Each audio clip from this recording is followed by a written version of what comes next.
আমার প্রিয় সন্তানের যে দায়িত্ব নেবে আমিও তারই প্রিয় হব। বয়স ৮০ হোক, ৯০ হোক, ১০০ হোক, আমার কোনো সমস্যা নেই।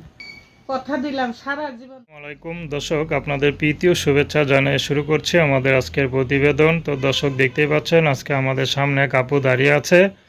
আমরা তার জীবনের গল্পগুলো আপনাদের মাঝে তুলে ধরবো, জানবো এই বয়সে আপু কেন আমাদের ইউটিউবের মাঝে আসলেন, তিনি কি বলতে চান। আপু আসসালামু আলাইকুম। ওয়ালাইকুম সালাম। কেমন আছেন? জি আলহামদুলিল্লাহ, আল্লাহ ভালো রাখছে। যাক, নাম কি আপনার? প্রিয়াঙ্কা। খুব সুন্দর নাম, নায়িকা প্রিয়াঙ্কা না তো আবার? জি আমার নাম না নায়িকা প্রিয়াঙ্কা হবার কি আর ভাগ্য আছে আমাদের? ভাগ্য নাই না? জি না। সমস্যা কি? চেষ্টা করলে মানুষ সব কিছুই করতে পারে। তো চেষ্টা তো কখনো করেন নাই, করছিলেন? না। চেহারা শুরু তো দেখে মনে হয় ভালোই হবে, একটু মাস্কটা খোলেন, সবাই দেখান। আর চাই না যে মাছ খুলে মানুষের সমাজের ভিতরে আমি যাব, কোনোদিন যাই নাই। আজ অনেক বিপদে পড়ে এসেছি।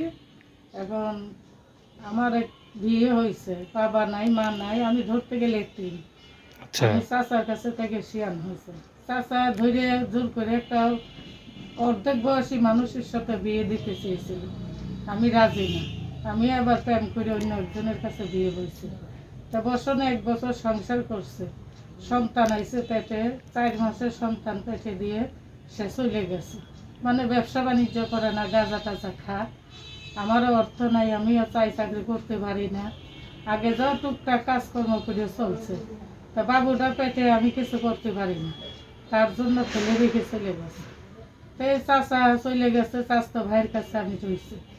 বাবুটা হয়েছে, স্বাস্থ্য ভাই ঢাকা থাকে, ঢাকা আমার লিয়ে আসছে। ঢাকা কোন জায়গায়? ঢাকা মিরপুর। মিরপুরে থাকেন? জি। কি করেন বর্তমানে? ওই ফুলের মালা। ফুলের আমার মালা গাইথা পার্কে পার্কে বিক্রি করেন? জি। আচ্ছা ওই আচ্ছা, ফুলের মালা বানিয়ে আমার স্বাস্থ্য ভাই বিক্রি করে, আমি বাসায় বসে বসে বানায় দেন আর কি। যাক, ভালো তো।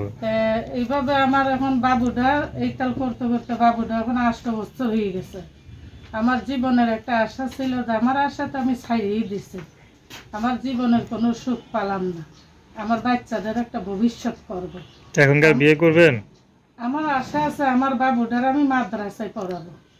আমার বাবুটারে পড়াবার জন্য যে হেল্প করবে, যে আমার পাশে দাঁড়াবে, যে আমার ভালোবাসা বসবে, আমার বাচ্চাটারে ভালোবাসবে, আমি আশা করি আমি তার কাছে আমার জীবন সঁপে দেবো। তারপর যদি ৮০, ৯০, ১০০ উপরে হয়, করবেন? তাতে কোনো আপত্তি নেই। আল্লাহ যদি আমার ভাগ্য যদি ওরকম লেগে রাখে, আমি সেটাই বেছে নেব। কারণ আমার সন্তানটা হলো আমার কাছে সবচেয়ে প্রিয়। আচ্ছা, আমার সন্তানটারে যদি আল্লাহর রাস্তায় মানুষ করতে পারি, এটাই আমার যথেষ্ট, আমার আর কিছুর দরকার হবে না। উনি বয়স ১০০ বছর হোক বা ৮০ বছর হোক, ৪টা ডাইল ভাত খাওয়াতে পারলে এটাই আল্লাহর কাছে তো আলহামদুলিল্লাহ। দর্শক, আপনার আপুটির কথা শুনলেন। তার নাম্বারটা হচ্ছে 01305648184। আমি নাম্বারটা আবার বলছি, 01305648184। তো দর্শক, প্রেম ভালোবাসা, সাহায্য সহযোগিতা, বিয়ে শাদী করা একান্ত আপনাদের ব্যক্তিগত ব্যাপার। আসুন আমরা ৫ ওয়াক্ত নামাজ পড়ি, সর্বদা দেশের সেবা করি।